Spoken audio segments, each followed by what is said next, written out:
Welcome to Just the Word, where we're reading through the Bible in 1 year, and I'm Net.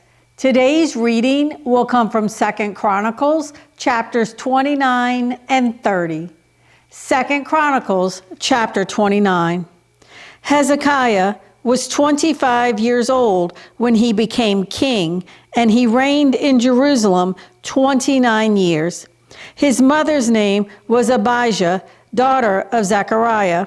He did what was right in the eyes of the Lord, just as his father David had done. In the first month of the first year of his reign, he opened the doors of the temple of the Lord and repaired them.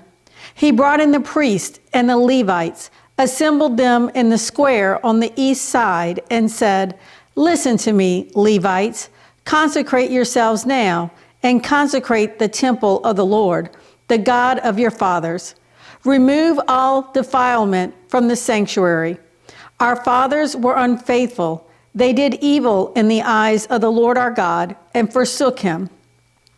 They turned their faces away from the Lord's dwelling place and turned their backs on him. They also shut the doors of the portico and put out the lamps. They did not burn incense or present any burnt offerings at the sanctuary to the God of Israel. Therefore, the anger of the Lord has fallen on Judah and Jerusalem. He has made them an object of dread and horror and scorn, as you can see with your own eyes. This is why our fathers have fallen by the sword, and why our sons and daughters and our wives are in captivity. Now I intend to make a covenant with the Lord, the God of Israel, so that his fierce anger will turn away from us. My sons, do not be negligent now, for the Lord has chosen you to stand before him and serve him, to minister before him, and to burn incense." Then these Levites set to work. From the Kohathites, Mahath, son of Amasai, and Joel, son of Azariah. From the Merarites, Kish, son of Abdi, and Azariah, son of Jehalelel. From the Gershonites, Joah, son of Zimmah, and Eden, son of Joah. From the descendants of Elizaphan, Shimri, and Jael. From the descendants of Asaph, Zechariah, and Mattaniah. From the descendants of Heman, Jehiel, and Shimei. From the descendants of Jeduthun, Shemaiah, and Uziel. When they had assembled their brothers and consecrated themselves, they went in to purify the temple of the Lord, as the king had ordered, following the word of the Lord. The priest went into the sanctuary of the Lord to purify it. They brought out to the courtyard of the Lord's temple everything unclean that they found in the temple of the Lord. The Levites took it and carried it out to the Kidron Valley. They began the consecration on the first day of the first month, and by the 8th day of the month, they reached the portico of the Lord. For 8 more days, they consecrated the temple of the Lord itself, finishing on the 16th day of the first month. Then they went into King Hezekiah and reported, "We have purified the entire temple of the Lord, the altar of burnt offering with all its utensils, and the table for setting out the consecrated bread with all its articles. We have prepared and consecrated all the articles that King Ahaz removed in his unfaithfulness while he was king. They are now in front of the Lord's altar." Early the next morning, King Hezekiah gathered the city officials together and went up to the temple of the Lord. They brought 7 bulls, 7 rams, 7 male lambs, and 7 male goats as a sin offering for the kingdom, for the sanctuary, and for Judah. The king commanded the priest, the descendants of Aaron, to offer these on the altar of the Lord. So they slaughtered the bulls, and the priest took the blood and sprinkled it on the altar. Next, they slaughtered the rams and sprinkled their blood on the altar. Then they slaughtered the lambs and sprinkled their blood on the altar. The goats for the sin offering were brought before the king and the assembly, and they laid their hands on them. The priest then slaughtered the goats and presented their blood on the altar for a sin offering to atone for all Israel, because the king had ordered the burnt offering and the sin offering for all Israel. He stationed the Levites in the temple of the Lord with cymbals, harps, and lyres, in the way prescribed by David and Gad, the king's seer, and Nathan, the prophet. This was commanded by the Lord through his prophets. So the Levites stood ready with David's instruments and the priests with their trumpets. Hezekiah gave the order to sacrifice the burnt offering on the altar. As the offering began, singing to the Lord began also, accompanied by trumpets and the instruments of David, king of Israel. The whole assembly bowed in worship, while the singers sang and the trumpeters played. All this continued until the sacrifice of the burnt offering was completed. When the offerings were finished, the king and everyone present with him knelt down and worshiped. King Hezekiah and his officials ordered the Levites to praise the Lord with the words of David and of Asaph the seer. So they sang praises with gladness and bowed their heads and worshiped. Then Hezekiah said, "You have now dedicated yourselves to the Lord.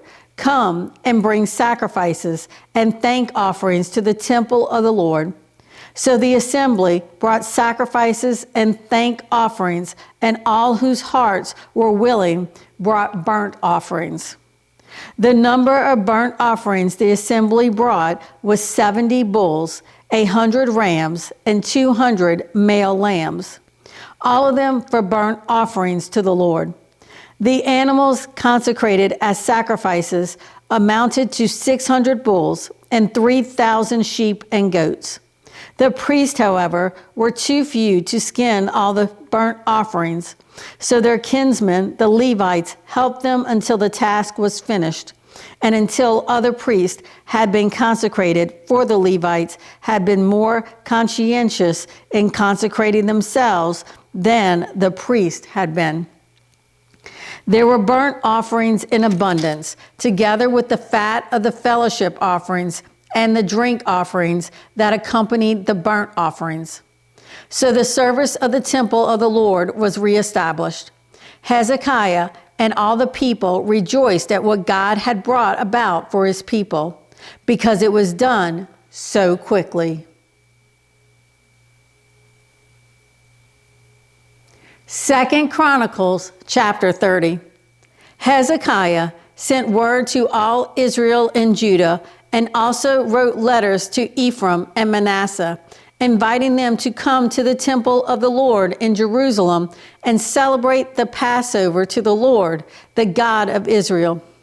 The king and his officials and the whole assembly in Jerusalem decided to celebrate the Passover in the 2nd month.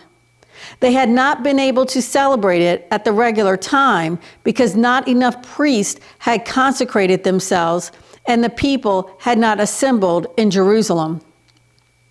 The plan seemed right both to the king and to the whole assembly. They decided to send a proclamation throughout Israel, from Beersheba to Dan, calling the people to come to Jerusalem and celebrate the Passover to the Lord, the God of Israel. It had not been celebrated in large numbers according to what was written. At the king's command, couriers went throughout Israel and Judah with letters from the king and from his officials, which read, "People of Israel, return to the Lord, the God of Abraham, Isaac, and Israel, that he may return to you who are left, who have escaped from the hand of the kings of Assyria. Do not be like your fathers and brothers who were unfaithful to the Lord, the God of their fathers, so that he made them an object of horror, as you see. Do not be stiff-necked as your fathers were. Submit to the Lord. Come to the sanctuary, which he has consecrated forever. Serve the Lord your God, so that his fierce anger will turn away from you. If you return to the Lord, then your brothers and your children will be shown compassion by their captors and will come back to this land. For the Lord your God is gracious and compassionate. He will not turn his face from you if you return to him.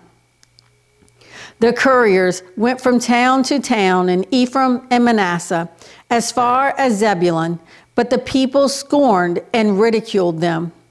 Nevertheless, some men of Asher, Manasseh, and Zebulun humbled themselves and went to Jerusalem. Also in Judah, the hand of God was on the people to give them unity of mind to carry out what the king and his officials had ordered, following the word of the Lord.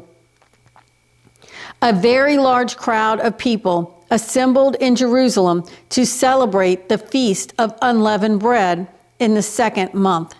They removed the altars in Jerusalem and cleared away the incense altars and threw them into the Kidron Valley.